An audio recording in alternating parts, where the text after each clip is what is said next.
जय शिवराय, जय भीम मित्रांनो. मी डॉक्टर राम नरवडे, अध्यक्ष भीम जनता सेवा संघटना पाचगाव. आज जिल्हा परिषद होऊ घातलेल्या जिल्हा परिषद आणि पंचायत समितीच्या माध्यमातून आज आपल्यापर्यंत यायची मला संधी मिळाली. तरी माझी सर्व आपल्या मोरेवाडी, पाचगाव, तामगाव, उजळावाडी आणि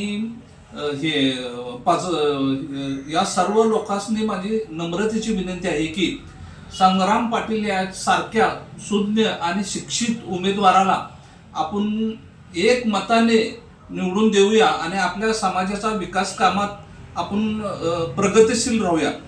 संग्राम पाटील यांनी आपल्याला आपल्या संघटनेसाठी फार मोठं योगदान दिले आणि आम्ही ज्यावेळी प्रत्येक वेळी जयंती करीत असतो अशा वेळी संग्राम पाटील आपल्याला हॉलच्या भाड्यासहित किंवा मला वाटते सगळ्याच समाजाच्या ज्या जयंती असेल त्या समाजाच्या जयंतीतून संग्राम पाटलांनी कुणाला मदत केलेली नाही असं मला काही म्हणजे वाटत नाही. काय बाबा, बरोबर आहे? बरोबर. तरी आपण सर्व जनतेने अशा नेतृत्वास संधी देऊन पाचगावचा विकास करून घेऊया एवढं मी सांगतो आणि थांबतो. जय भीम, जय हिंद.